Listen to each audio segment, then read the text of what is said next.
All right. So, Elisa, the first question that I would like to ask you is if someone said to you, what are your thoughts about climate change? Just off the top of your head, what would you say?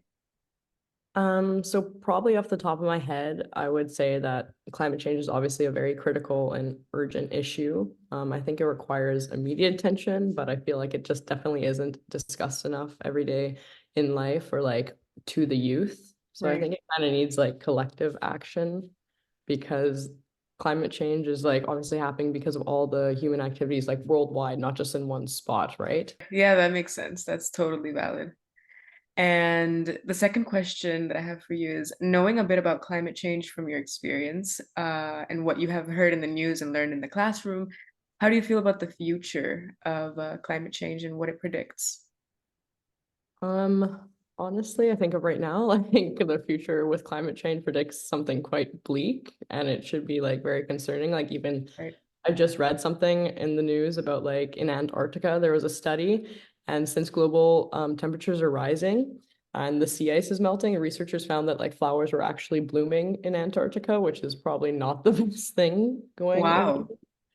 which I was very shocked. Like usually it's a good thing, the flowers blooming, but Right. definitely not with that. So I think like it depends significantly on like our global efforts to reduce greenhouse gas emissions and like adapt to new changes and maybe transition to like sustainable practices. Otherwise, Right. it will not be great. Do you know exactly why the Antarctic flower blooming incident is hazardous? Like, what's the problem with that? Well, it just has just because like it's supposed to be so cold up there that only like I guess little mosses are supposed to Right. grow. But since it's getting so warm, no, okay, it's not like hot up there, but like since it's getting so much warmer that Right. these Right. flowers are actually able to grow and like Right. way more quickly and more densely, which is something we've Mm. never seen before. So it I see what really you mean. Yeah, it's like an indication of a complete lack of balance. Everything is out of order. exactly not supposed to happen, and it's like that's like such Yeah, a yeah bizarre circum. bizarre. Yeah, it's kind of poetic actually in a way, the way that flowers Yeah, it blooming, is. and And it's it's like evidence, like showing that these yeah, things are real for those people who don't think they're real. exactly, exactly. There we go. And my third question for you is how have you and the people you know have been handling the feelings that come up when you think about the future, the impacts of climate change, things like that, and the kind of problems that are likely to bring about? If I'm being honest, it's not a topic that I hear discussed often. And I think that really just stems from like the fact that our generation feels so much like concern, like a mix of concern, anxiety, and frustration when it comes to the topic. So Right, like the easiest thing to do when you're nervous about something, right, is to push it to the back of your mind and not deal with it. right. But like it can have such a huge impact on our planet and future generations. So it probably just seems like an overwhelming problem. For myself, like I try to continuously like educate myself on the topic because it makes me feel calmer. Because like when you know something, then there's not much fear behind 100%. Yeah, 100%. I completely agree.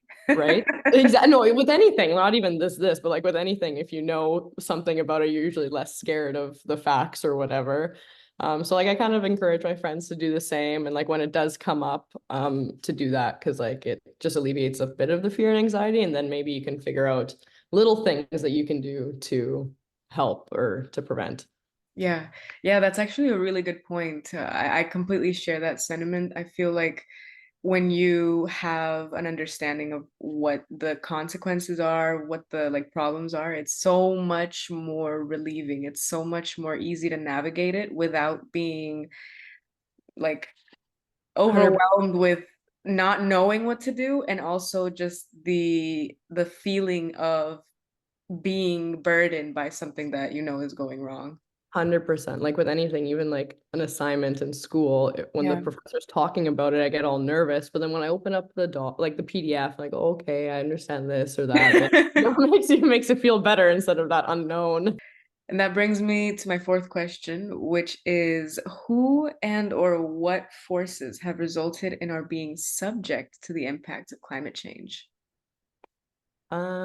I think the biggest forces that have been resulted in are subject to the impacts of climate change, especially in our generation. I'm not sure how old you are, but you look young. So like in our generation, one would be like fast fashion, Mm, definitely inefficient transportation, because like even going to school, like everyone just drives their own car when right, you should be right, right. taking public transport or carpooling or something.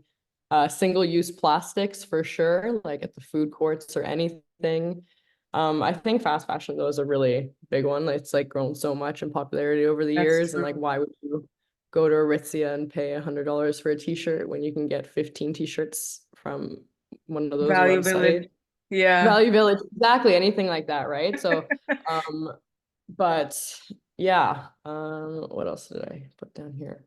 Oh, I think also like companies involved in like the burning of big fossil fuels have a huge contribution to climate change. Like even just now, I'm not sure where you live, but I live in Burnaby, Yeah. and there's like this terrible smell a week Oh, I heard ago. about that. Yeah.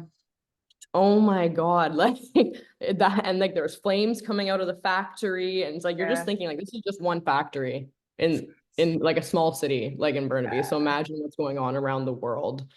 Yeah, it's crazy. I live in Coquitlam, but I heard about Okay. I work in Burnaby, so I know exactly what you mean. It's insane. Yeah, okay, so same area. So you know, so yeah, that thing, it's always on. Like you can see like little flames coming out from it, usually from the pipes or whatever, but like it was like on fire. Yeah. Okay. Yeah, very scary, very scary. Right? Um, the fifth question is, what can be done about climate change as you see it? Well, for most of us, we don't have control over those big companies or the government or anything, but I think like even really small things can be done to like help alleviate the issue. Like even just like simple things like shutting off the lights when you leave the room, not using excessive water, trying not to use so many single plastics. I know that like grocery stores are now implementing like only paper bags or bring your own, which I think is really, really good. And Mhm. definitely recycling properly. I have firsthand experience like at school. I don't know if people just aren't looking or paying attention. They do have the different bins, but people just throw things in the garbage Right. instead of recycling or something, which I think would, help.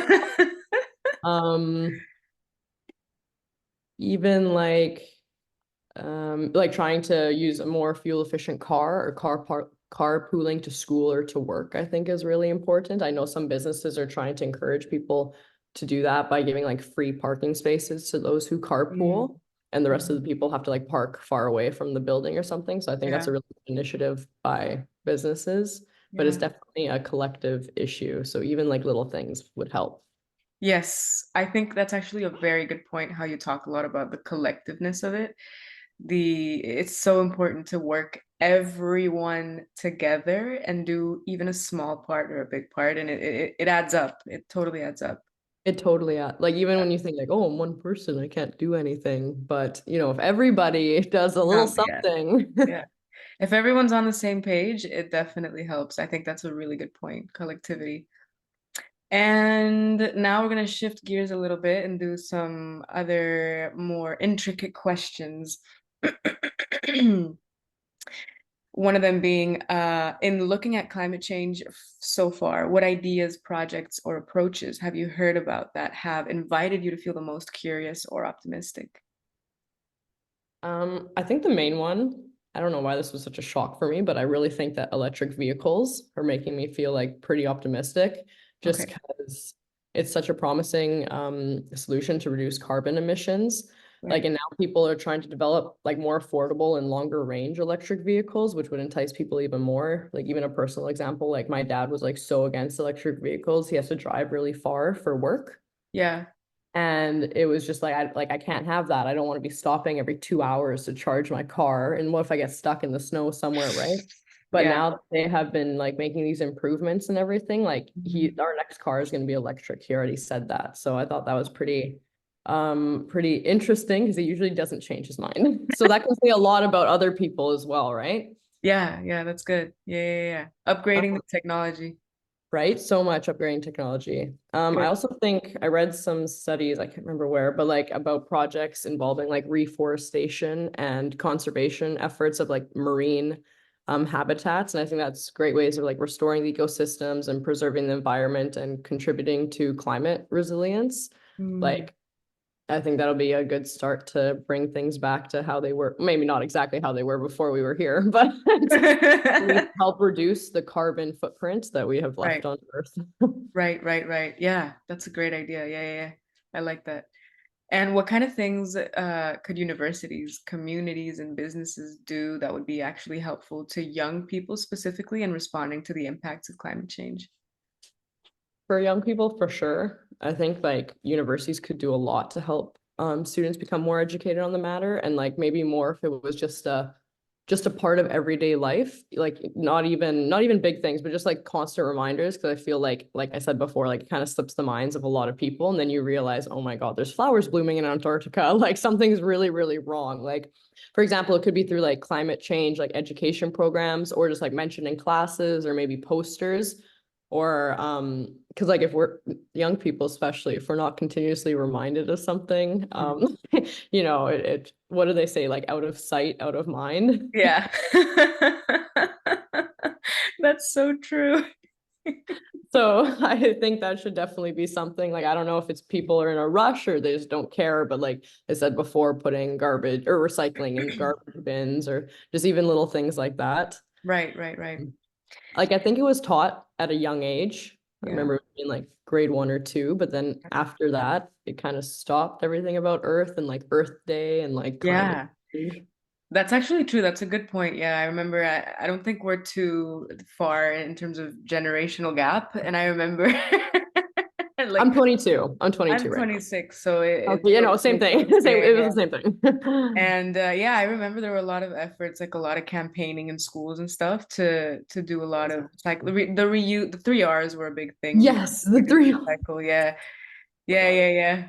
And yeah, there were a lot of things, but it kind of faded out. You're right. Yeah, once I got into like high school, for example, like I think in the past maybe 15 years, it fizzled out of the school base and it Yeah, kind the of just went curriculum. into like it became a trend almost. So instead of it being this like, you know, public school thing, it's just like Yeah, companies go green and that's like the cool thing to do. It's a exactly. No, greenwash. you're right. A trend. That's a good way of putting it. Definitely. Maybe we need more trends. That's a good. Yeah. What do you think about slow living? Now that you mention things that are a little bit like, how people are really fast paced and they forget about things and they're really in a rush. Have you ever heard about the slow living lifestyle? Like more, I mean, I feel like they always say that North America, maybe not in California, but the rest is like really fast-paced living. Yeah. Yeah. Which is why we don't stop and think about these things. Yeah. And like when I was in Europe, it definitely was the slow living. Like I Yeah. was very uncomfortable with how different it was. Very nice, like very, very Yeah. nice. And it's Yeah. funny you mentioned that actually, because in Europe, I did notice that they do put a lot more emphasis on that. Like even I was renting an apartment and like the landlord must have told me about 3 times, like, here's the green bin, like don't put that in the garbage. The Yeah. recycling you take to this place right here. And they have like you bring all your stuff. They're around the city, it's outside. They're like big cans that like go into the ground into these massive boxes. I've never seen anything like this. And you bring like recycling, your paper, like everything like that to this outside area. And then you just shove it down these holes and like different trucks come and collect each one. And people Okay. are happy to do it. So I Interesting. definitely think that I guess maybe they have more time, or like I don't know, this slow Yeah. concept. So it's definitely a bit more emphasized over there to do the right Yeah. thing. That's interesting. Yeah, like the cultural contrast. I know Europe has a way different like mode of operation and they take things a little bit more relaxed. People are having coffee at like 11 a.m. instead of at work. Like, I don't, or maybe they are working doing that. I don't know, but it seems to work. Yeah, I know it seems to work. Like things don't look like they're, falling apart. No, they don't. Everything's good over there. Things are Yeah. falling apart here. So, Yeah. There we go. There we go. yeah. Okay, well that brings the interview to a close. That was pretty efficient. 20 minutes, maybe even I, less. I hope I helped with something. Yeah, you definitely did. Thank you so, so much, Elisa.